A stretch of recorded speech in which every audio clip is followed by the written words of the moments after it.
Why is the markup not 15.5%? Why is it 18.34%?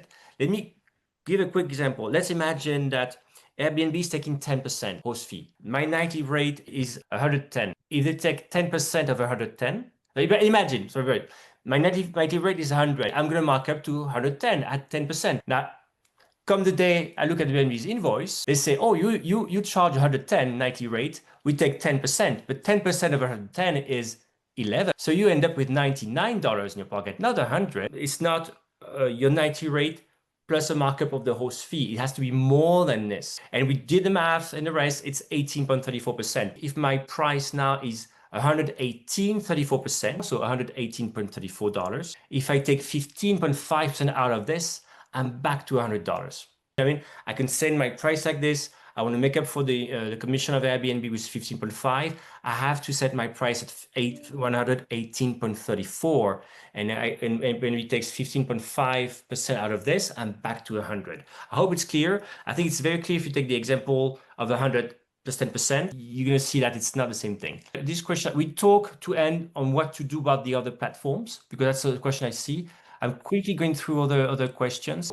Why is Airbnb doing this? We talked about, for example, the fact that now in the US, but why? Anybody wants to take it? Well, I'll start with why it started this way. Is when Airbnb first started, way back then, when Brian Chesky and those guys actually didn't know how to price this. And so the 3% really came from covering the credit card processing fee that they realized they were being charged for. And then over the years, the guest fee kept on going up so that they can make money. So in the hospitality world, Booking.com, VRBO, Expedia, all of them always, I think, and correct me if I'm wrong, started with kind of the host-only fee.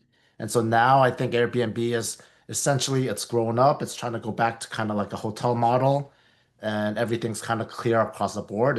That's the big picture that I'm seeing. Any other thoughts from any of the other panelists? It's a listed company also now, so it has to show something to the shareholders. On my side, again, coming from what's interesting to me, I worked at Booking.com when I started to want to go after Airbnb, right? And they clearly forgot, Booking.com was too obsessed with hotels.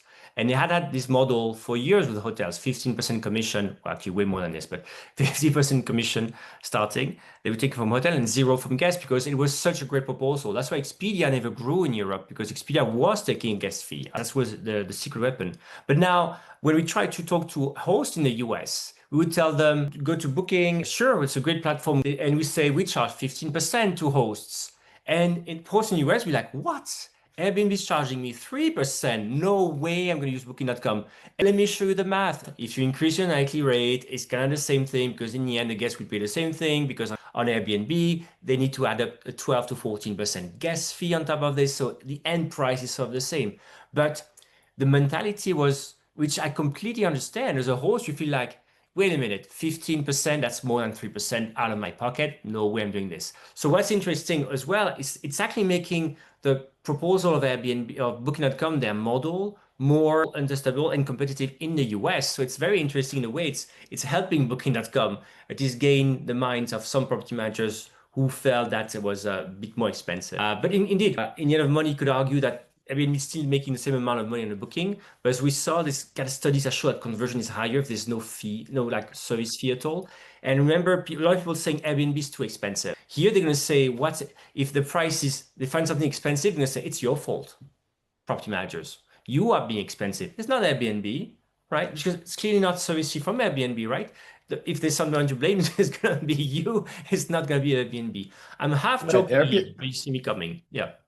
Airbnb's marketing is basically, you get to use us for free, right? Now, that's not true, but that's the marketing messaging that they can start saying, which may benefit hosts anyway, just like Thibaut said, through more conversion. But for them, it's like, all right, Airbnb has become free. Sounds great.